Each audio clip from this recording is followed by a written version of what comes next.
en Gerencia, Planificación y Políticas de Salud, gerente general de Gobierna Consultores,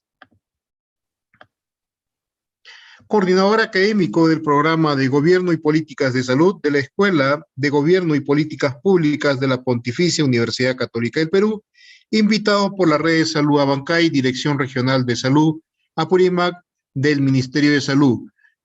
Muy buenos días, doctor. Es un agrado muy enorme el tenerlo como ponente el día de hoy.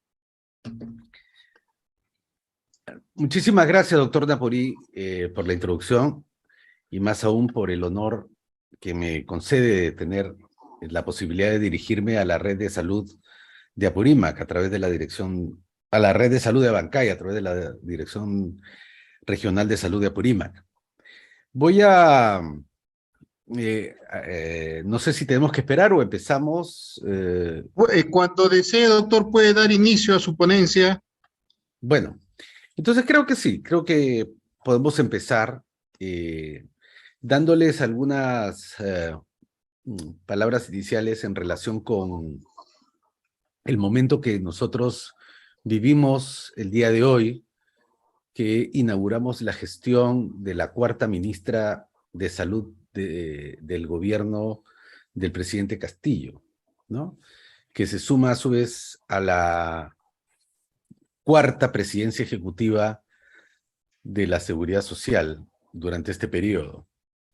Lo digo con ese énfasis porque esa es una de las áreas que el día de hoy vamos a ver como una de las características del sistema de salud peruano y los retos que afrontamos hacia el futuro, que es la alta rotación de los niveles de gestión.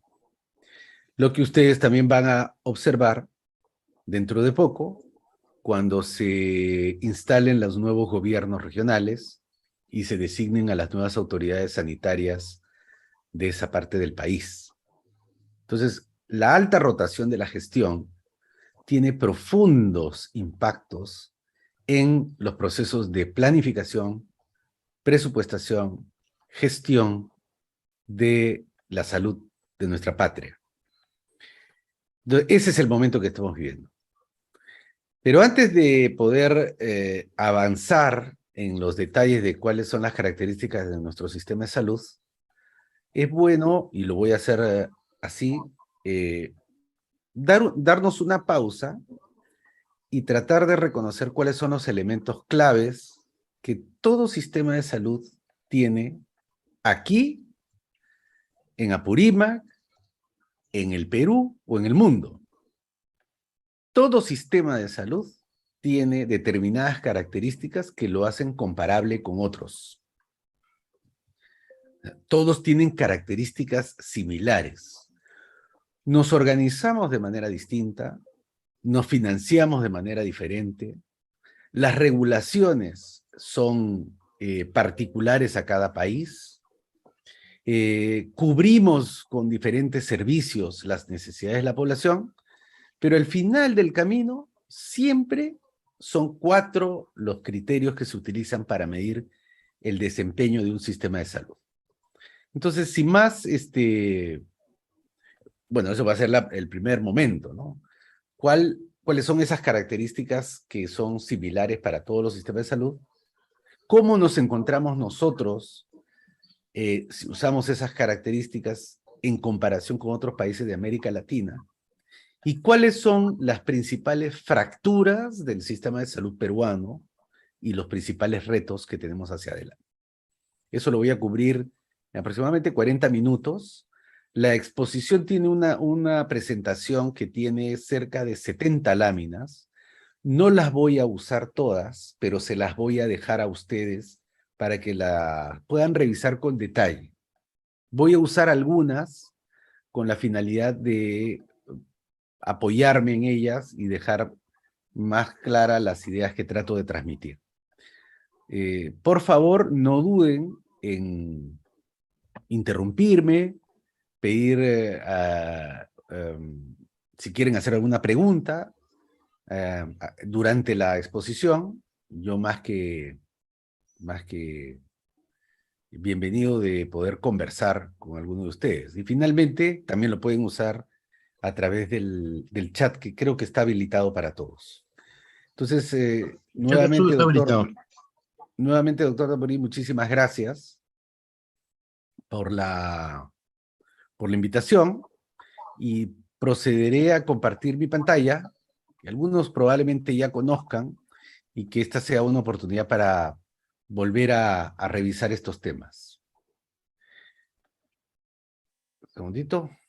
Ok. Voy a exponer, como le vuelvo a repetir, dentro de un marco conceptual, dónde se ubica el sistema de salud peruano, ¿no?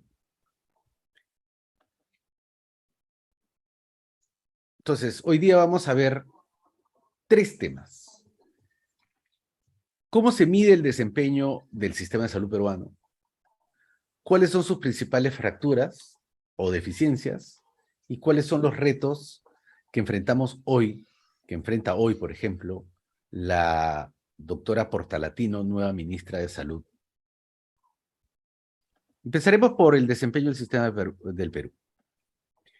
Entonces, el desempeño del sistema de salud peruano se mide haciendo 4 preguntas. ¿El sistema de salud peruano es capaz de mejorar la situación de salud de la población o no? Segundo, ¿la población se siente satisfecha con el sistema de salud peruano? Público y privado. Cuando hablo del sistema de salud, es público y privado. Entonces, la primera pregunta es, si el sistema de salud peruano, público y privado, ¿mejora la salud de la gente o no?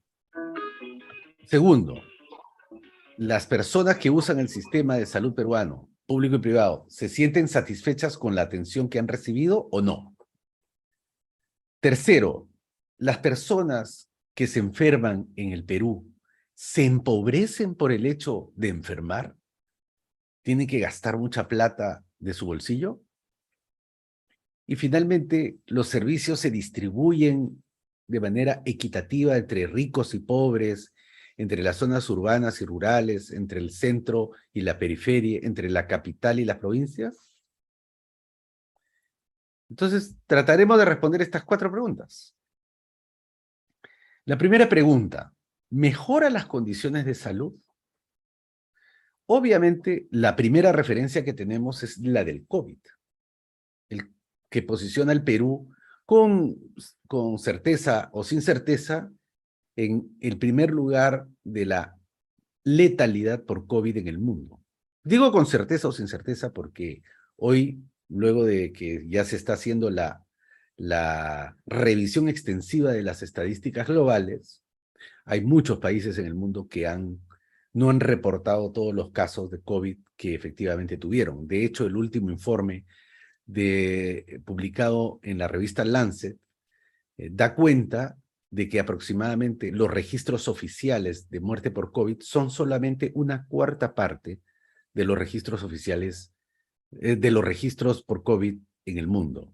El Perú es uno de los pocos países cuyos registros oficiales coinciden con el exceso de mortalidad. Por lo tanto, podemos decir de que el registro peruano está muy aproximado a lo que realmente nos pasó. Más de 200.000 compatriotas fallecieron por esta enfermedad.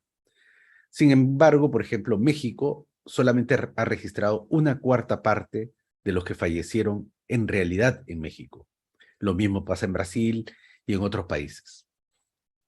Lo cierto es que murió mucha gente por el COVID, que el sistema de salud no pudo, ¿no?, responder a las necesidades de nuestros compatriotas. Si fue peor que en otros países o no, no va a cambiar esa realidad. Fallecieron más de 200.000 compatriotas víctimas de esta enfermedad. ¿Pero es solo esta enfermedad o hay otras condiciones que hablan acerca de la incapacidad del sistema de salud de proteger a su población cuando fallece? Por ejemplo, mortalidad materna. Vean el gráfico. La mortalidad materna es una de las más altas de América Latina. Y esto no es COVID. Estos son datos del 2017. si ustedes comparan la mortalidad materna del Perú, por ejemplo, con Chile, es 7 veces mayor. No nos diferencia las características biológicas, no nos diferencian las características raciales, no nos diferencian otras características más que el nivel de desarrollo de la sociedad y de su sistema de salud. La mortalidad materna, no hay que olvidar, que es un indicador de la calidad de los servicios de un país. Este indicador nos habla de que la calidad de los servicios del Perú ya era mala antes del COVID. ¿Cómo se mide eso? Por su mortalidad materna y su mortalidad neonatal. Muy alta, comparado con otros países. Solo viendo esta lámina, ustedes, si tienen un familiar que está gestando, ¿dónde la atenderían? ¿En Bolivia? ¿En Paraguay? ¿En Perú? ¿O intentarían llevarla al sur, a Chile o a Uruguay? Miren qué casualidad que son Chile, Uruguay y Costa Rica los países que mejor desempeño han tenido en relación con la COVID en América Latina. Son los países con menor mortalidad por esta enfermedad. ¿Por qué? Porque ya desde antes venían bastante bien preparados. Cuba también lo agrego a este dato. México lo tomo con cuidado porque siempre sus datos no son de calidad. Igual pasa en la mortalidad neonatal. Ustedes ven Cuba, Uruguay y Chile en los países que menor mortalidad neonatal tienen. Si ustedes tuvieran un familiar y quisieran que el riesgo de morir por parir o que el riesgo de morir del neonato sea muy baja, obviamente ustedes elegirían uno de estos países, Uruguay, Cuba o Chile, para que se produzca el parto y la atención del recién nacido. Porque si lo traen a Perú, o si nace en Perú, las probabilidades van a ser de morir por parto o durante que el neonato fallezca son muy altas. Entonces, ustedes elijan cualquier otro indicador. Por ejemplo, tuberculosis. Somos el país con más alta tasa de tuberculosis y más alta tasa de multidrogo-resistencia y más alta mortalidad por tuberculosis de las Américas, después de Brasil. Ustedes elijan el indicador de salud y van a ustedes a notar lo mismo, el mismo patrón, que el Perú, el sistema de salud peruano, no es capaz de mejorar las condiciones de salud de la gente como debiera, como es su derecho. Claro, dentro del Perú, las condiciones son peores en las zonas rurales, en las zonas periféricas, y mejores en las zonas urbanas, y mucho más en la capital del país. El segundo punto, el sistema de salud es capaz de brindar satisfacción a sus usuarios, a sus clientes, a sus ciudadanos. Esta es una cola en un hospital, ¿no? Esta es una cola esperando una cita en un hospital, ¿no? Este es durante la pandemia, pero antes de la pandemia estas colas ya existían, ¿no? ¿Por qué puedo hacer esa afirmación? Porque el Perú, nosotros tenemos un instrumento que se llama la Encuesta Nacional de Hogares. La Encuesta Nacional de Hogares tiene una pregunta. ¿Usted se enfermó durante los últimos 15 días? Si usted responde que sí, le hacen una repregunta. ¿Fue al médico? ¿Fue al establecimiento de salud? Y si usted responde que sí, hay una serie de repreguntas en relación con la satisfacción de la atención. O si responde que no, le preguntan, ¿por qué no fue? Si usted estaba mal, ¿por qué no fue al servicio de salud? Estas son las respuestas. Primero, porque no creen que su problema va a ser resuelto. No me voy al centro de salud o al sistema de salud, porque ahí no me resuelven el problema. No me dicen qué tengo, me dan medicación que no me mejora, todavía no me dicen cuándo me van a operar. Entonces, este indicador, como ustedes pueden ver a lo largo, se hace la misma pregunta casi todos los años y la situación no ha hecho más que empeorar. La gente tiene desconfianza en el sistema de salud, desconfía que se le vaya a resolver el problema. En segundo lugar, porque pierden muchísimo tiempo en el sistema de salud. Tienen que levantarse a las 4 de la mañana, sacar su historia clínica, entregar documentos acá, entregar documentos allá, volver a rescatar sus exámenes del laboratorio, que no están en la historia clínica, pero que le tomaron las muestras hace una semana, correr hacia imágenes porque se perdió el reporte, etcétera, etcétera, etcétera, y ustedes conocen mejor que yo. Preguntado todos los años por lo mismo, ¿por qué no fue al sistema de salud? Cada vez más gente responde porque pierdo mucho tiempo en que me atiendan. No solamente no me resuelven el problema, sino que pierdo muchísimo tiempo. Y esto es lo más alarmante, de que la proporción de gente que no busca atención lo hace también porque es sujeto de maltrato en el servicio de salud. Porque viene tarde, porque no vino antes, porque no trae los documentos, usted es un ignorante, etcétera, etcétera, etcétera, etcétera. Desde el maltrato en no saludar hasta el maltrato de la forma en que uno hace la espera de su servicio, falta de orientación, hasta el maltrato verbal e incluso físico. Entonces, ¿esto es solo en Perú? No. En el resto de América Latina, la insatisfacción por los servicios es también muy alta.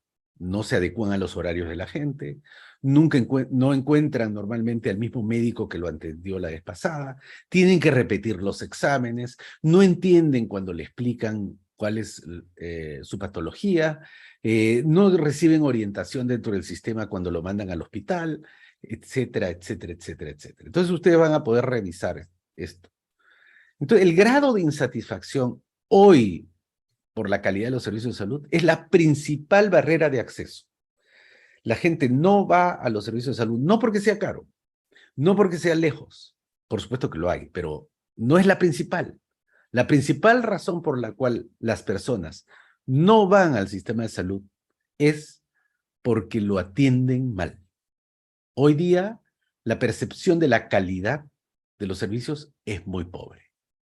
No es durante la pandemia, donde se reveló en toda su magnitud. Como ustedes pueden ver, ya venía creciendo sostenidamente año tras año.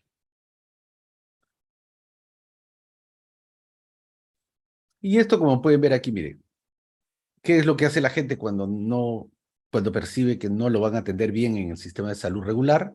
Termina yendo a la farmacia, a hacer autodiagnóstico, buscar empíricos, soluciones temporales que a veces hacen agravar su condición.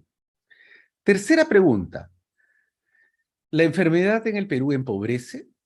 La respuesta en una buena proporción de casos es sí. Este señor está vendiendo su carro después de haberse quedado sin un solo centavo por tratar de aliviarse de los costos que se le significó el tratarse por el COVID.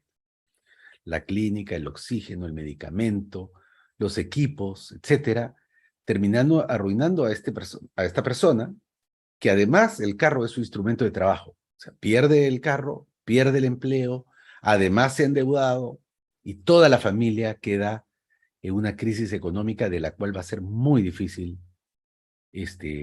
recuperarse. Es por esta razón que los sistemas de salud desarrollan sistemas de seguro público, y fomentan el aseguramiento, para que a través del seguro estos servicios que se reciben durante un momento crítico, que es la pérdida de la salud, no afecten la economía familiar. Eso se le llama protección financiera. Protección financiera. Si un sistema de salud no ofrece protección financiera, la gente empobrece por enfermar. Peor aún si la enfermedad es de carácter catastrófico, un accidente de tránsito, un cáncer, ¿no? O una cirugía de urgencia masiva. En esos casos, infarto de miocardio. En esas condiciones, los seguros asisten financieramente a la persona enferma para cubrir los costos de su atención en su totalidad o en su gran parte. En el Perú, una tercera parte de todo lo que se gasta en salud sale directamente de la billetera, sale directamente del bolsillo. ¿Cuánto es? Hay que pagar. ¿Cuánto es? Hay que pagar. Una tercera parte de lo que se gasta en la salud en el Perú sale directamente de bolsillo. Cuando digo directamente, no es a través de los impuestos, no es a través de haber comprado un seguro privado, no es a través de la seguridad social, sino directamente del bolsillo, en contante y sonante. Eso no es un gasto que ustedes lo tengan presupuestado. Si mañana a cualquiera de ustedes le dijeran, se tiene que operar, tiene que hacer un trasplante, parte de la operación la tienen que financiar directamente de bolsillo, estoy seguro de que eso afectaría la economía de sus familias. Ya no se comprarían el televisor que pensaban comprarse para el mundial, eso es en lo frívolo, pero también podría afectar hasta tener que pensar si van a continuar los chicos en el colegio, el proyecto de la universidad entra en riesgo, de repente ya no pagan la hipoteca de la casa, o tienen que empezar a vender sus pertenencias y eventualmente hacer colectas públicas, la pollada, llamar a la radio para que dar su número de celular para que le puedan apoyar los oyentes, etcétera, etcétera. Eso en el Perú, no, aunque se ha reducido, no se ha logrado revertir sustancialmente. Y esa es una situación que afecta a casi toda América Latina. La protección financiera es muy frágil. ¿En qué gasta la gente normalmente de bolsillo? Lo gasta en medicamentos. Como claramente se puede ver acá en la lámina, el 81% de las atenciones de los hospitales o de los centros de salud termina en una prescripción de medicamentos. El 31% de los pacientes con receta médica no encuentra sus medicamentos, ya sea de manera completa o incompleta, en el servicio de salud. Mire, señora o señor, aquí de esta lista que le ha dado el doctor, de los 7 medicamentos solamente tenemos 2. Los otros 5 se han agotado, no los tenemos en stock, regrese mañana o regrese pasado. ¿Qué hace la persona? Cruza la calle y termina comprando el medicamento en la farmacia. Eso es gasto bolsillo. Lo que debió ser cubierto por el SIS o por el Salud termina siendo gastado nuevamente por el asegurado. ¿Por qué? Por debilidades en la gestión, en la ejecución de los presupuestos o por escaseces. Les doy un dato. Está terminando el mes de octubre del año 2022 y solamente el sistema público ha sido capaz de ejecutar el 40% del presupuesto destinado a la compra de medicamentos. Todavía tenemos en caja 60% de la plata del presupuesto, que dado los meses, ya noviembre y diciembre, es posible que no se ejecuten. ¿Eso qué significa? Que va a haber desabastecimiento de medicamentos en salud. Y este año probablemente vaya a ser uno de los más graves en desabastecimiento. El año 2023, porque nos está quedando muchísima plata en la caja. ¿Eso qué va a significar? Que sus pacientes no van a encontrar los medicamentos en las farmacias y van a terminar gastando de bolsillo. Entonces, en el tercer ítem, ya hemos visto que nuestro sistema de salud no es capaz de reducir la mortalidad y la morbilidad a niveles que debería hacerlo. Hemos visto que la percepción de la gente con sus servicios de salud es de muy mala calidad. Estamos desprestigiados en términos de la calidad de los servicios que brindamos, y esto es público y privado, por si acaso. Y tercero, que la gente gasta mucho, debería gastar menos y sigue gastando mucho en medicamentos y en procedimientos, los famosos servicios que rodean a los hospitales, los servicios privados, se nutren de gente descontenta, de gente que no obtiene lo que debería obtener en el hospital, cruza la pista y se hace la ecografía. Cruza la pista, se hace la tomografía, la radiografía, el laboratorio y compra sus medicamentos. Todo lo que le debió ser entregado en el hospital y que no es capaz de entregárselo, termina en un mercado privado que empobrece a la gente. Entonces, ¿cuál es el diagnóstico final general de nuestro sistema de salud? Sus resultados sanitarios son deficientes, tiene un alto grado de insatisfacción de la calidad de los servicios y protege muy limitadamente financieramente, hay un alto gasto de bolsillo y es inequitativo. Porque esto que yo les estoy relatando es mucho más dramático en el caso de Apurímac, porque casi Lima concentra el 60% de todos los recursos existentes para la salud. El 40% restante se distribuye en las regiones.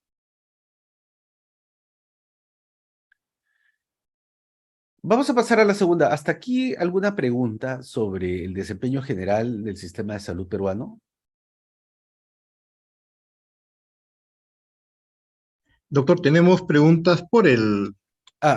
por por el chat del YouTube que nos manifiestan cuál es el motivo por el cual estamos teniendo esta realidad tan débil en nuestro servicio de salud. Ok, eso es lo que vamos a ver en este momento. Vamos a tratar de explicar por qué nuestro sistema de salud tiene tan bajo desempeño. O sea, en el mundo, los sistemas de salud se miden así, se llaman medida de desempeño. Esos criterios que les he presentado se miden así. Entonces, ustedes imaginarán que en la tabla mundial, nuestro sistema de salud está muy abajo en el ranking. Hay sistemas de salud de altísimo desempeño.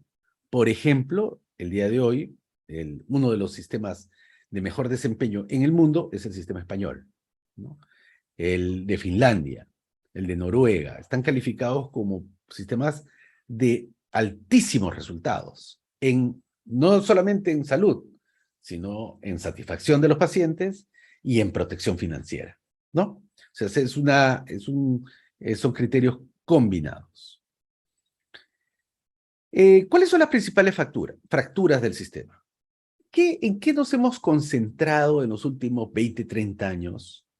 Nos hemos concentrado, a pesar de que hay una larga historia, nos hemos concentrado en el aseguramiento, en que todos tengamos un seguro, ¿no? Ese ha sido el mantra, que haya aseguramiento universal. Buscando la cobertura universal, hemos apostado por el aseguramiento. En materia de aseguramiento, nosotros tenemos una larga historia, ¿no? Que empieza en 1936, pero que nos ha llevado a este patrón, ¿no? En 1936 se crea el seguro obrero. Luego viene el seguro del empleado. Luego estos se fusionan y se crea el Instituto Peruano de Seguridad Social, que incluye las pensiones. Paralelamente, para los que tienen mi edad o son mayorcitos como yo, ¿no? En el 97 se crea el seguro escolar. En el 2000 se crea el seguro materno, el materno infantil, ¿no? En el 2001, con el ingreso del presidente Toledo, se crea el seguro integral de salud. Pero no es para toda la población. El seguro integral de salud es básicamente materno-infantil y para los más pobres. Luego del 2001 al 2019 se van ingresando determinadas poblaciones, canillitas, comunidades nativas, lustrabotas, bomberos, ¿no? Se van poniendo pequeños grupos de población progresivamente. En el año 2009 se da la ley de aseguramiento universal, pero todavía el aseguramiento no cubre a toda la población porque está concentrada en la población más pobre. Recordarán que hasta hace poco, para poder estar en el SIS, uno tenía que tener un certificado que dijera, usted es pobre. Y solamente así entrabas al SIS. En el año 2019, bajo la gestión de la doctora Zulema Tomás, y estando el presidente Vizcarra en el gobierno, se da el decreto de urgencia 017, en que se ingresan los últimos 6 millones de personas al Seguro Integral de Salud. ¿Por qué se toma esta medida? Porque hay un segmento importante de la población que no es pobre, pero que tampoco tiene seguro social. Por ejemplo, un taxista.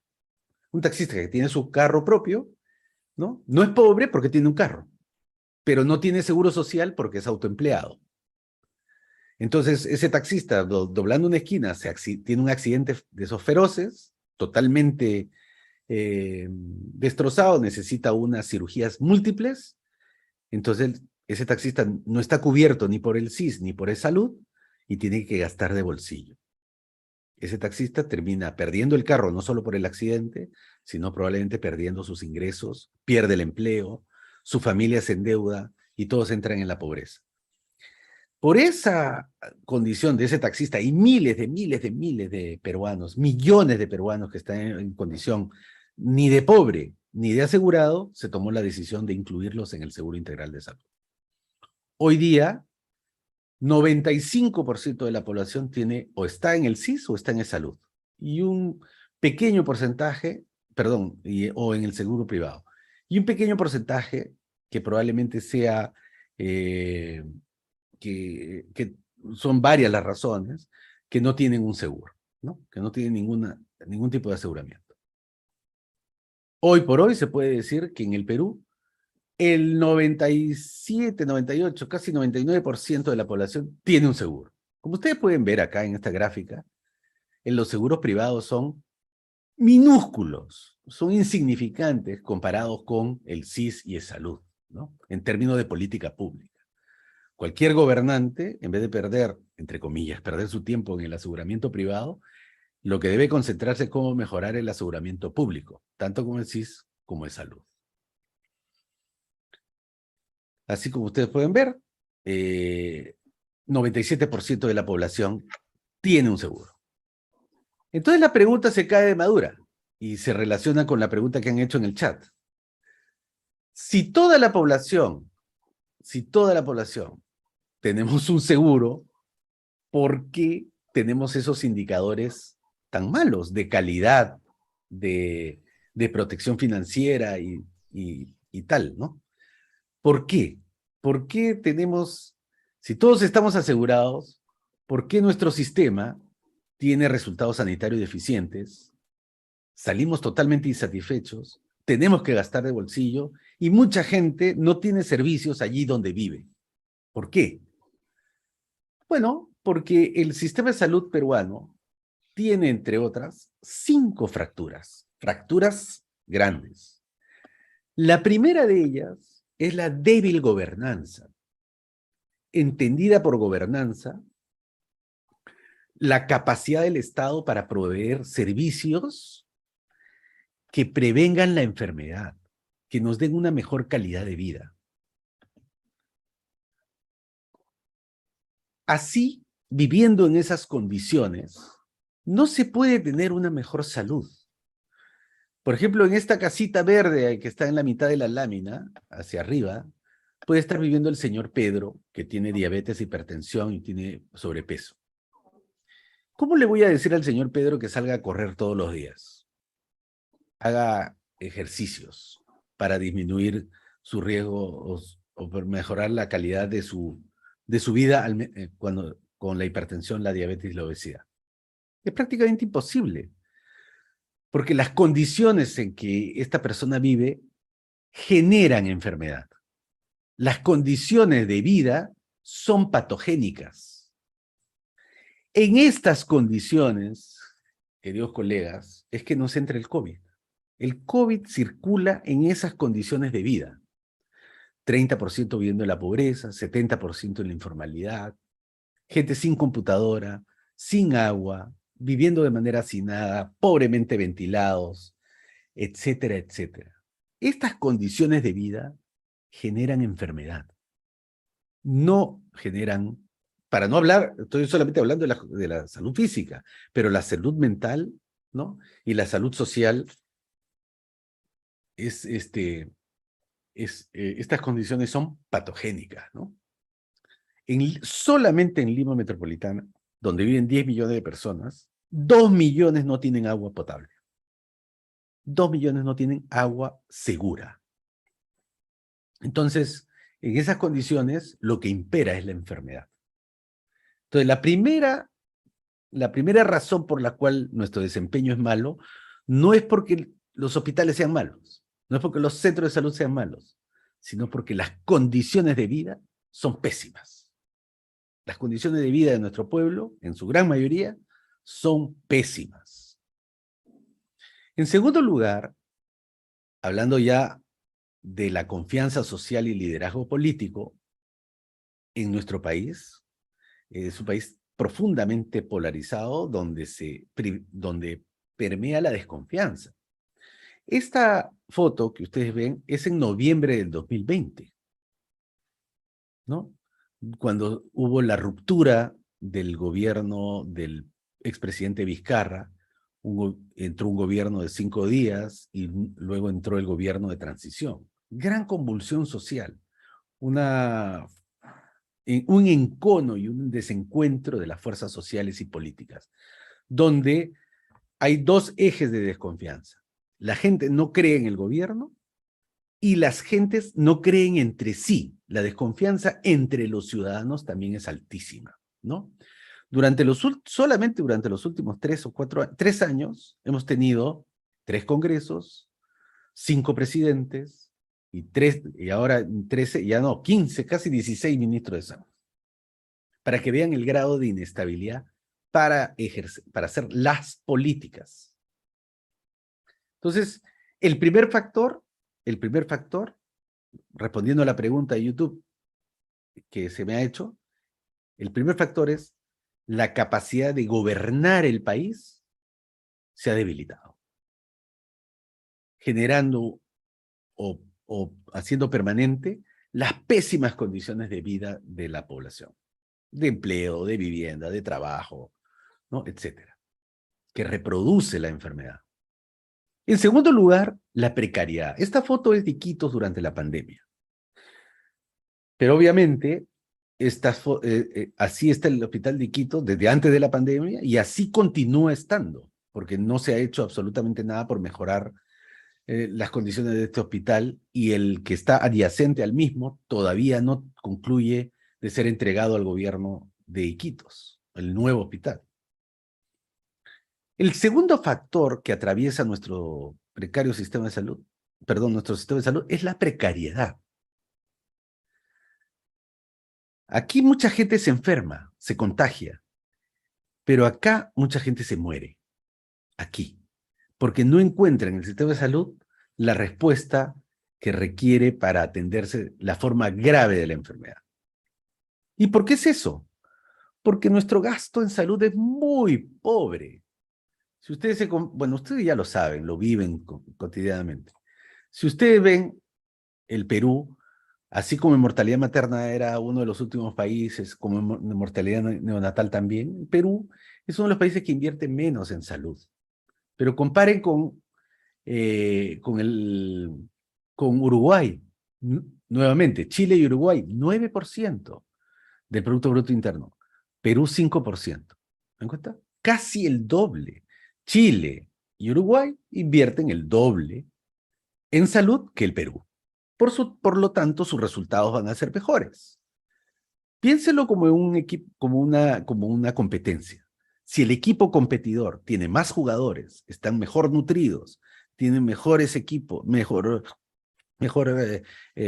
uniformes, mejores zapatos, están mejor comidos, van a tener mejor desempeño que nuestro equipo, que le falta zapatos, que no han entrenado, que no han comido, porque su financiamiento es precario, ¿verdad? En segundo lugar, dentro de este financiamiento está el gasto público. Y el gasto público en el Perú es extraordinariamente bajo, ¿no? 3%. La mitad de lo que debería ser, de lo que recomienda la OMS. En realidad nosotros deberíamos invertir el 6%. Yo sé que algunas personas de la audiencia ya están pensando, pero ¿por qué le vamos a meter más plata si usted acaba de decir que no sabemos ejecutar la plata? Bueno, veremos más adelante. Que no sepamos ejecutar la plata es un problema, pero por no ejecutar la plata no es que debamos invertir poco. Debemos invertir más y mejor, las dos cosas. Más soles para salud y más salud por cada sol. Las dos cosas van juntas, no es una u otra, las dos cosas al mismo tiempo. Bueno, no voy a detenerme en estas otras láminas que espero que ustedes las revisen, ¿no? Aquí, por ejemplo, del todo el gasto de salud, como podrán ver, la mayor parte es gasto, en materia de gasto de bolsillo, 30%. Esto es seguros privados y el resto son seguros públicos. ¿Ok? O sea, el rol del Estado es importante. Insuficiente, pero importante. ¿Cuáles serían las dos medidas de política que ustedes tendrían que hacer? Una dirigida a los seguros públicos y otra dirigida a reducir el gasto de bolsillo. ¿Por qué perder el tiempo con este 8.1%? No tiene sentido. Nosotros debemos fijarnos en las cifras gruesas. Por eso durante la pandemia ese debate que las camas del sector privado es un debate falso, porque las camas del sector privado son, en términos de número y de capacidad de respuesta, ínfimos en comparación con la capacidad que tienen el Ministerio y la Seguridad Social. Ya desbordadas, pero que no iba a ser solucionada por el sector privado. Gasto de bolsillo, como yo, es alto, muy por encima del 20% que recomienda la OMS. O sea, como nuestro sistema es precario, la gente termina gastando de bolsillo. Precario también en términos absolutos. Miren cuánto se invierte en Perú por cabeza en salud. Cerca de $500. Poquísimo, poquísimo. Comparado con Chile, $1,172. En Uruguay, $1,583. Entonces, si el otro equipo invierte por cabeza 3 veces lo que uno invierte, o 2 veces lo que uno invierte, ya sabemos más o menos los resultados, ¿no? Chile y Uruguay le fue mejor en la pandemia y a Perú peor. No voy a detenerme en esto del gasto, pero espero que lo revisen con detalle, porque a pesar de que gastamos muy poco en salud, también es cierto que durante la última década la cantidad de plata destinada al sector salud se ha duplicado y actualmente triplicado por la pandemia. A pesar de que invertimos poco en términos absolutos, el sector salud tiene cada vez más plata. En el año 2010, nuestro presupuesto terminó siendo casi 9.000 millones. En el año 2021 cerró con 20.000 millones. ¿No? No es poca plata, no es poca plata. Pero se necesitan no 20.000 millones, se necesitan 40.000 millones para el sector salud. Otro tema es que también nosotros hemos avanzado en nuestra posición en el presupuesto, o sea, cuando todos los ministros se sientan y se distribuyen el presupuesto, en el 2009 nos daban 7 soles de cada 100 que existían en la mesa. Hemos subido hasta el 11 y el año 2022 hemos llegado hasta 13, casi 14% del presupuesto. El próximo año vamos a bajar a 11, ¿no? La gestión actual ministerial no ha sido capaz de defender el presupuesto de la salud comparativamente con otros sectores y vamos a tener un retroceso en el año 2023. ¿Cómo se expresa también la precariedad? Ya se expresa porque hay poca plata. Ok. Se expresa también porque nuestros edificios y nuestros equipos dan pena. Dan pena. Miren, la primera barra sobre el primer nivel de atención, que todos ustedes saben que está abandonado. Aquí hay 8.000 establecimientos de salud. 97% de los cuales tienen o deficiencias de la infraestructura o equipamiento. O se le está cayendo la puerta o el ecógrafo no funciona. Lo mismo que pasa en los centros de salud y puestos de salud está pasando en los hospitales. 95% están con sus infraestructuras y sus equipamientos inadecuados. También pasa en los institutos, menos, pero 76%. Y también pasa en los laboratorios del Instituto Nacional de Salud y en los laboratorios regionales. O sea, tenemos un déficit de infraestructura y equipamiento muy, muy grave. Con estos hospitales, con estos equipos, no se puede dar mejor salud. No se puede. No estoy hablando solo de la pandemia. Estoy hablando en general que esta es una fractura histórica de nuestros servicios de salud. ¿Ok? Y aquí voy a volar un poco, voy a ir rápido. Mire, por ejemplo, esto es antes de la pandemia. Número de camas de hospital por 1.000 habitantes. ¿Dónde está Perú? Perú está acá, en la cola nuevamente. ¿Dónde está Uruguay?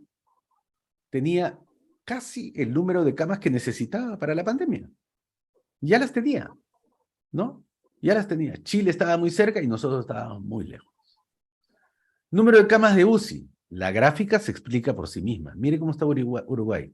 Número de camas UCI por 100.000 habitantes antes de la pandemia, 20. 20 por 100.000. Perú, 0.4 camas UCI por 100.000 habitantes antes de la pandemia. Los resultados de Uruguay mejores que los nuestros. Chile tenía 7, nosotros 0.4. Número de ventiladores. Bueno, Perú, la gráfica se explica por sí misma, ¿no? Nosotros teníamos 0.8 ventiladores por 100.000 habitantes y Chile ya tenía 9.2. Densidad de profesionales. Nosotros con las justas conseguimos tener el equipo completo de médico, enfermera, obstetra, y otros países como Uruguay nuevamente, Chile, Cuba, tienen muchísimo más recursos humanos que los que tenemos nosotros, pero muchísimo más. Y en el caso del Perú, solamente Lima, Callao y Apurímac, aquí hay una buena combinación de médicos por encima de lo que pide la OMS, se encuentran Callao, Apurímac, Moquegua, Tacna, Arequipa, Lima y Madre de Dios. Pero miren la composición interna de la figura del gráfico señala que la mayor cantidad de médicos se encuentran, básicamente, los que superan el 20% es Lima, ¿no? Y el Callao, 20% y 22%. El resto está por debajo del 20%. Y Piura, como ustedes pueden ver, y de hecho es así, la mayor mortalidad por 100.000 habitantes se produjo en Piura. Casi no tienen gente que trabaje ahí, en salud. Ni médicos, ni enfermeras, ni obstetras. Entonces, primera fractura, gobernanza. Segunda fractura, precariedad. Tercera fractura, fragmentación. Todo el mundo cree que tenemos 2 o 3 sistemas de salud. No tenemos ni 2, ni 3, ni 4, ni 5. Tenemos 33 subsistemas de salud. El Ministerio de Salud, la Seguridad Social, las 3 Fuerzas Armadas, la sanidad policial, la sanidad penal, el sector privado y 24 regiones. Todas ellas tienen jefe propio. El ministro de Salud no le puede ordenar al ministro de Trabajo lo que hay que hacer en salud. No le puede ordenar al ministro de Defensa lo que se tiene que hacer en el hospital naval. No se puede. El ministro de Salud no puede entrar al hospital de policía y ordenar que las camas se pongan de un lugar a otro, que cambien el turno de los médicos. No puede. El ministro de Salud en gestión, en materia de gobierno puede poner las normas, pero en gestión no puede meterse en la gestión del gobernador regional de Apurímac, por ejemplo. Puede dialogar, puede conversar, puede decirle que hay normas nacionales que tiene que respetar, pero no puede designar al director de salud de Apurímac. Eso es una competencia del gobernador regional. Por lo tanto, tenemos 33 subsistemas de salud. Eso es inmanejable. Otro es la débil gestión. La débil gestión, uno de sus patrones es la altísima rotación de los funcionarios. Bueno, ya tenemos 4 ministras de salud, 4 presidentes de la Seguridad Social, el tiempo medio de duración de un ministro de salud de 11 meses, y los gestores, además de tener poca plata y no ejecutarla a tiempo, la ejecutan mal. Es lo que se llama el dispendio. Gastamos en cosas que no sirven, pagamos mucho por cosas que no vamos a utilizar, se pierde muchísimo la plata en los almacenes, ¿no? Se desecha mucho del material que utilizamos sin utilizarlo, se nos vencen los medicamentos en los anaqueles, ¿no? Etcétera, etcétera, etcétera, etcétera. La falta de gestión hace que tengamos un bajísimo nivel de ejecución presupuestal. Por ejemplo, el día de hoy no solamente hemos gastado poco en medicamentos, sino hemos gastado poco en el mantenimiento de nuestros equipos. 40%. No solamente no estamos construyendo nueva infraestructura o comprando nuevos equipos, sino que los que tenemos no le damos mantenimiento. Pregunten cuánto es la ejecución presupuestal del mantenimiento en Apurímac y ustedes verán que no se pasa del 40%. Cuando uno no invierte en mantenimiento, esos equipos se van a malograr. Y la gente va a tener que cruzar la pista y pagar por los rayos X ahí al frente y gastar de bolsillo. Miren, ¿cuánta plata no hemos ejecutado en el 2021? 26% de lo que... No hemos ejecutado 56% de lo que es infraestructura. El quinto factor es la corrupción, y con esto vamos terminando, ¿no? El sector salud es uno de los sectores más corruptos después de transportes, y aquí perdemos una cantidad de plata. Lamentablemente hemos visto ese bochornoso evento de nuestro último ministro de Salud, que prácticamente sale con los fiscales en la espalda, casi enmarrocado del despacho ministerial, ¿no? Un evento que nos debería avergonzar a todos como profesionales de la salud y como sistema de salud, ¿no? Que no podamos detener lo que aparentemente son signos de corrupción en ese caso, pero que todos sabemos que en el sector hay corrupción. Pero no solamente en Perú, sino en todos los países de América Latina, la percepción de la corrupción es muy alta, ¿no? Con estas láminas termino. A pesar de que nuestro sistema de salud es como es, de bajo desempeño y que tiene enormes fracturas, los retos que tenemos hacia el futuro son los siguientes. Primero, las enfermedades no transmisibles ahora ocupan la mayor cantidad del peso de la consulta y de la hospitalización. Sin embargo, las enfermedades transmisibles, a pesar de haberse reducido en su número en general, aparecen ahora como enormes amenazas en forma de epidemias. Basta los últimos 3 años que hemos enfrentado 2. Una pandemia, el SARS-CoV-2, y otra pandemia, no declarada, pero pandemia al fin, que es la de la viruela del mono. Y seguramente tendremos otras hacia adelante. Pero también tenemos otras pandemias, la obesidad, la hipertensión, la diabetes, la salud mental, ¿no? La depresión, el suicidio, en estos momentos están presentándose con carácter epidémico, ¿no? También otra presión importante es el envejecimiento de la población. Gran parte de nuestra población está yendo a los centros de salud que tenemos con hipertensión, diabetes o problemas de salud mental. ¿Y qué le ofrecemos? Salud materno-infantil. Ah, no, aquí atendemos partos, vacunamos, hacemos control de crecimiento y desarrollo. Hipertensión, no vemos. ¿Y diabetes? No, tampoco. ¿No? Bueno, hay que empezar a cambiar el perfil de nuestros establecimientos de salud para atender a una población mayor que demanda otros servicios. Otro reto del sistema de salud es incrementar su inversión. El Perú invertimos poquísimo en salud, comparado con Chile y comparado con los miembros de la OECD, del Club de Ricos a los cuales queremos ingresar. Acá tenemos un enorme reto político y financiero.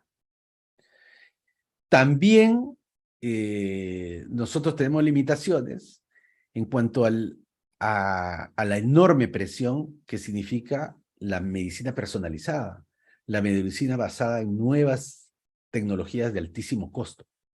Ahí tenemos francamente un reto enorme porque un sistema de salud precario como el nuestro va a estar cada vez más lejos de los nuevos avances de la tecnología, al cual no vamos a tener acceso por falta de financiamiento. Y finalmente, la pobreza. Nuestra población, a pesar de que en los últimos años hemos reducido la pobreza, debido a la pandemia, mucha gente ha caído en la pobreza, de la cual será difícil recuperarse, y la pobreza enferma, y la pobreza hace también que tengan limitaciones en el acceso a su tratamiento, porque no van a poder comprar los medicamentos que no estamos comprando como sistema. Entonces, la pobreza en sí mismo es un reto que el sistema de salud tiene que enfrentar. Entonces, colegas, a pesar de la limitación del tiempo, he tenido que barrer un tema que en sí mismo es complejo. De hecho, en la Universidad Católica nos toma algunas semanas ir lámina por lámina en el programa de especialización en gobierno y políticas. Cada una de estas láminas es una semana de discusión y debate con varios profesores y los que han tenido la oportunidad de llevar el programa, porque cada uno de esos temas es de una enorme complejidad, pero que es necesario entenderlo, porque si no tenemos una percepción equívoca de lo que es capaz de hacer nuestro sistema de salud, de lo que podríamos hacer con él, y es necesario entenderlo porque uno de ustedes va a gobernar el país, va a gobernar la región, y es necesario que conozca las potencialidades y las enormes limitaciones que los gestores de salud tienen para hacer salud en el Perú. Les agradezco su atención y bueno, sé que nos queda poco tiempo, pero igual estoy abierto a las preguntas, comentarios.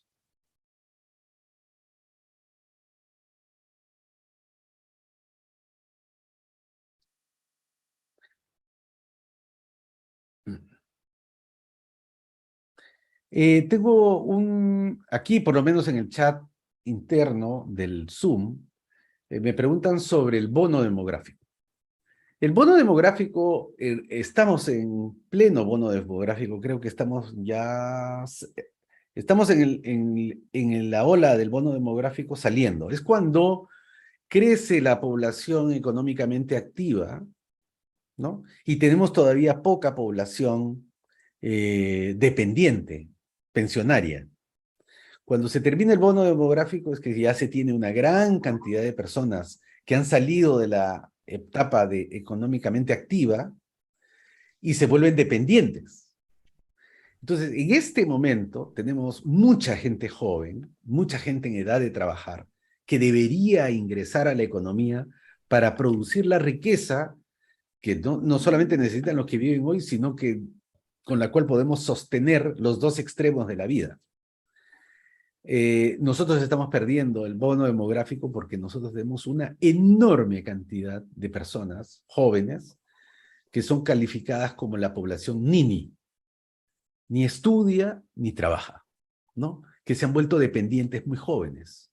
Dependen, y por eso es que la población adulta y adulta mayor continúa extendiendo sus años de trabajo porque tiene una familia todavía que mantener. Pero eso es pensiones, ¿no? Es un mundo, pensiones y trabajo, que no he abordado porque no era el foco de esta exposición, pero que es importantísimo como política pública.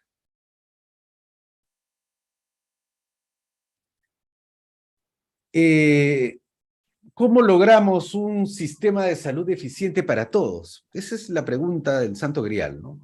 Dentro de las cosas que algunos de nosotros hemos propuesto, es que si nuestro sistema de salud es fragmentado, especialmente en lo público, una de las grandes tareas de la política es crear el sistema público único de salud. No podemos seguir existiendo ciudadanos de distinta clase por salud. Usted que es asegurado privado y es peruano, ¿verdad? Tiene un paquete de servicios distinto al peruano asegurado en la seguridad social, que tiene otro paquete y que es diferenciado del peruano policía, que tiene otro paquete de servicios, del peruano militar, otro paquete de servicios, y el peruano CIS. La salud no tiene que dividirnos, tiene que unirnos. Todos tendríamos que tener derecho a lo mismo, por el solo hecho de ser peruanos. Pero nos dividimos por subsistemas que deberían ser unificados. Doctor, nos preguntan con respecto a que si existe políticas de salud para poder mejorar esta tendencia de no darle la debida atención a lo que es mantenimiento y a lo que es la mejora en el tema de salud. Mire, en realidad, en términos de política general de gobierno para salud, no la tenemos. No tenemos, usted va a encontrar, no hay ningún documento que diga, esta es la política general de gobierno en salud. La única referencia que tenemos es la presentación, el discurso inaugural del gobierno del presidente Castilla, que dijo, Castillo, que dijo que serían 4 cosas. La primera, crear el sistema público único de salud, no se ha hecho. Segundo, vacunar a toda la población contra la COVID, no se ha logrado todavía. Tercero, invertir en equipos de respuesta rápida, ampliar la capacidad del primer nivel de atención, no se ha hecho. Y el cuarto, un shock de inversiones para mejorar la capacidad resolutiva y ampliar la capacidad de los hospitales, no se ha hecho. Entonces, hasta el momento no tenemos una política clara de salud. En relación con mantenimiento, la política se expresa en plata. Y Apurímac, como todo el resto del país, tiene un presupuesto asignado a mantenimiento, el cual no se ha ejecutado. Ustedes revisen la ejecución presupuestal de Apurímac y va a ser similar a la del resto de los países. No se ejecuta a tiempo la plata destinada a mantenimiento. Es un problema de gestión, no de política.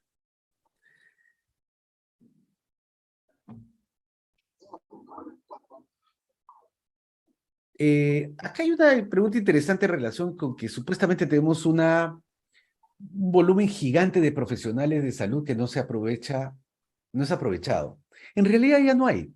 Durante la pandemia se hizo una suerte de censo que se llamó Bolsa de Trabajo.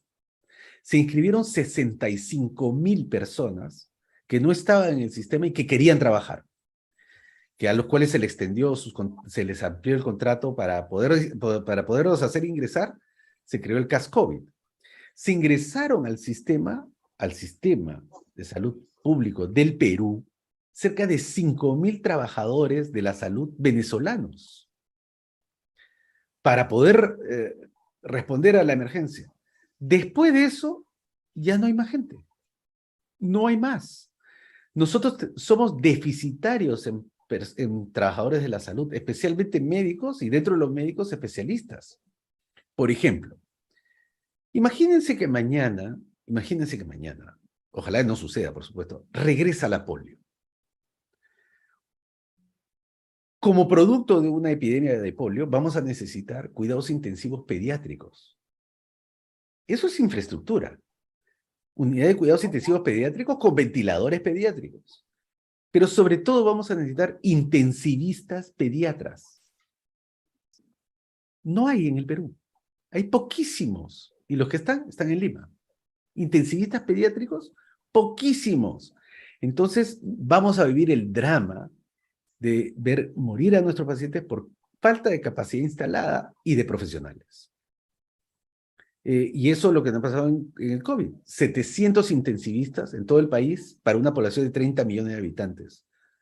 Y no hay, no hay forma de incrementar. Y no solamente hablo de COVID. Vamos a la región de San Martín. San Martín tiene 1 millón de habitantes. Un solo psiquiatra. Uno. No sé en este momento cuántos hay en Apurímac, pero estoy totalmente seguro de que el número que existe en Apurímac no satisface las necesidades de la salud mental de esa zona del país. Porque falta. No nos sobra gente. Doctor, nos preguntan con respecto a cuáles deberían ser los pasos para la implementación de los 5 pilares que se trabajan en salud. No sé a qué pilares se refiere. Al 3. Supongo que se refiere a los que yo he hablado de gobernanza, financiamiento. Sí. Bueno, lo primero, y eso se responde teniendo un plan nacional de salud.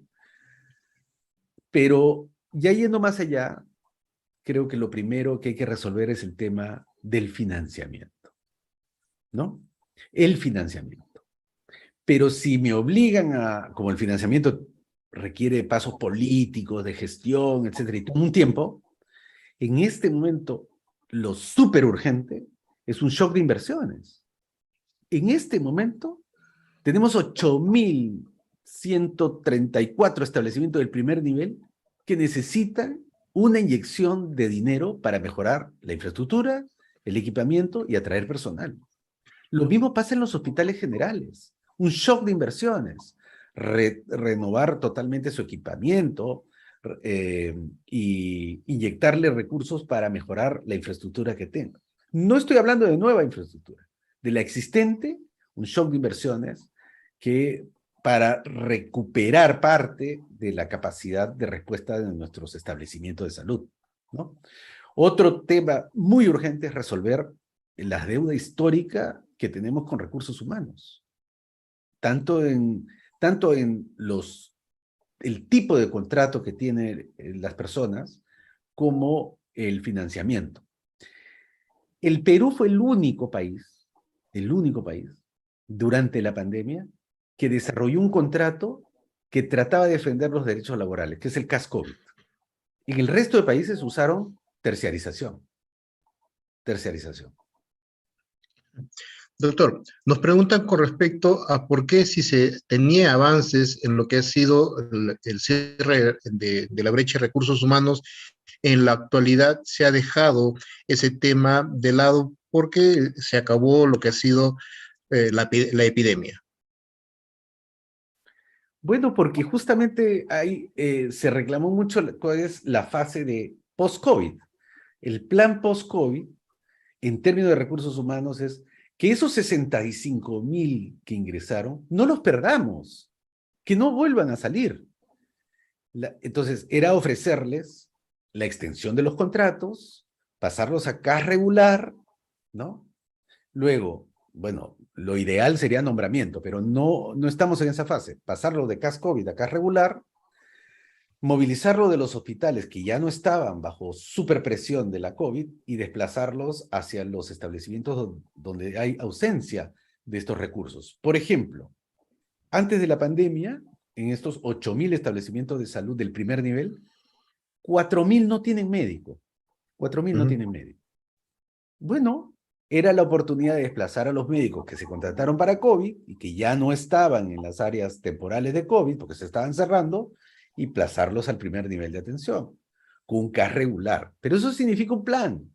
El plan se presupuesta, el plan se presenta al Congreso, se requieren las leyes y se ejecutan. ¿Qué es lo que ha pasado? Ante la falta de una propuesta del Ejecutivo, el Congreso ha aprobado una ley de pasar a CAS COVID, todos los CAS COVID, a CAS regular. Pero nada más. Entonces, si había 100 enfermeras adicionales a las que existían antes, hoy día hay 200 enfermeras en el hospital. Hay el doble. Y el centro de salud sigue con su única enfermera. Sigue con su única enfermera. Eso es falta de política, falta de una visión de lo que hay que hacer. No estoy diciendo que yo tenga todas las respuestas, pero es por poner algunos ejemplos de lo que debió hacerse con esos 65,000 trabajadores incorporados al sistema. Es la oportunidad también para reformar el servicio rural. Es la oportunidad también, por ejemplo, Lima Metropolitana tiene todos sus establecimientos de primer nivel con servicio rural que no le pagan. Cerca de 15,000 trabajadores de la salud, profesionales con su título haciendo servicio rural equivalente en Lima Metropolitana. 15,000 equivalentes. Eso es un trato infame. Yo no lo pude cambiar, el Congreso me lo objetó en plena COVID, así que quedó como una tarea pendiente. Y lo tercero es explotar al máximo la ley que permite la virtualidad de la atención de la salud. La nueva frontera es la atención tecnológica, ¿no? Doctor, sus recomendaciones finales con respecto a este tema tan importante y trascendental que se ha tocado. Bueno, mi recomendación general es, en general, ¿no? Para todos los profesionales de la salud que estén interesados en la gestión local, en la gestión regional y en la gestión nacional, prepararse, estudiar el sistema, estudiar sus complejidades y plantear soluciones. Esa es mi recomendación. Más aún en tiempos de turbulencia como la que vivimos, un buen espacio de refugio hasta que se tranquilicen las aguas es la academia. Es el momento para volver a los libros, volver a las clases, estudiar el sistema y volver a salir. Y la otra es, si me permite, participar en la política. Somos ciudadanos, no podemos dejar que nuestro sistema de salud sea manejado de manera poco profesional y por profesionales que no nos representan. Yo de verdad estoy muy dolido por la carrera que todos compartimos acá, todas y todos, o gran parte del auditorio, ver, nunca ha pasado en la historia del Perú que hayamos tenido primero un ministro censurado por el Congreso por faltas éticas y subsiguientemente un ministro que salga despedido en público de manera bochornosa y prácticamente enmarrocado con los fiscales dentro de la oficina del ministerio del ministro de Salud. Muy lamentable que de una situación ya de carácter ético que espero que salgamos, ¿no? Nos desprestigia a todos, por si acaso. Esto es un problema de todos. El desprestigio de los profesionales de la salud es grande lo que se está produciendo actualmente, ¿no? Doctor, el agradecimiento y reconocimiento de la Dirección General de Telesalud, Referencias y Urgencias, el doctor Guillermo Huatuco Collantes, del director ejecutivo de la Dirección de Telemedicina, de la Dirección General de Telesalud, Referencias y Urgencias, el doctor Felipe Peralta Quispe, de la directora ejecutiva de Infosalud, la magíster Edith Betsabe Pariona Valer, del decano del Consejo Regional 22 Apurímac del Colegio Médico del Perú, doctor José Luis Osorio Ticona, del director general de la Dirección Regional de Salud Apurímac, el doctor Renan Ramos Morón, de la directora de la Red de Salud Abancay, la magíster Janet Indira Pichiva Bernales, y de todo el equipo de Infosalud que nos da el soporte para poder salir adelante con estos temas de telecapacitación, y agradecerle por haber aceptado la invitación para tocar este tema de tanta trascendencia en este momento que estamos viendo ya el inicio de la post-COVID. No, el agradecimiento es mío, doctor. Yo en el chat, por lo menos del Zoom, le estoy dejando un vínculo electrónico donde ustedes pueden contactarse directamente conmigo, a mi teléfono, a mi correo o cualquiera de mis redes sociales, si así lo consideran. Me sentiré muy honrado de atenderlos cuando ustedes así lo consideren. Muchísimas gracias.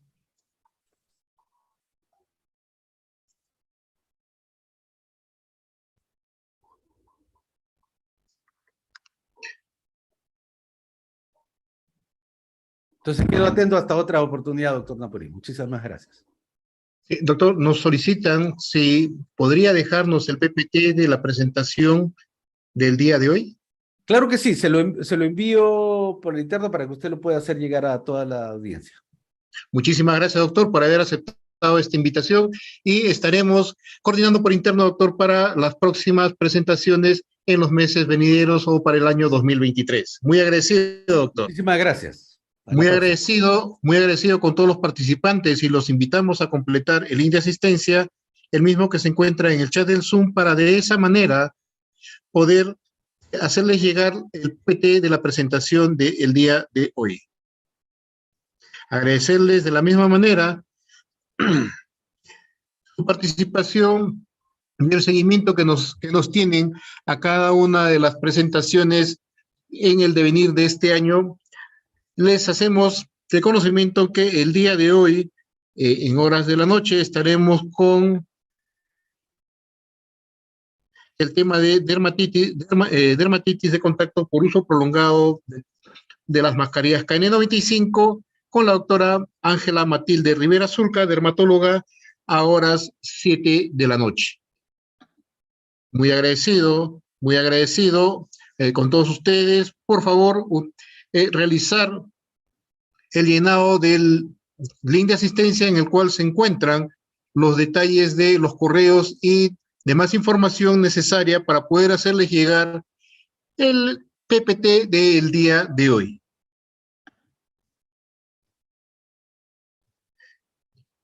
El link de asistencia se encuentra en el chat del Zoom. Por favor, les pedimos a los participantes el completar y les agradecemos a cada uno de los participantes el seguirnos día a día con estos temas. Les pedimos las disculpas del caso. El día de ayer hemos tenido problemas de conectividad y en la charla que se tenía el día de ayer con el doctor Osber, que estuvo en sala, ha sido reprogramada para el mes de noviembre. Les estaremos haciendo llegar por los canales respectivos del chat del Zoom y los grupos del Ministerio de Salud la programación del mes de noviembre a partir del día 30 de octubre. Muy agradecidos con cada uno de ustedes y nos estaremos viendo a las 7 de la noche con el tema de dermatitis por uso prolongado, dermatitis de contacto por uso prolongado de las mascarillas KN95. Muy agradecido por su participación y muy agradecido por seguirnos día a día con los diferentes temas que vamos presentando.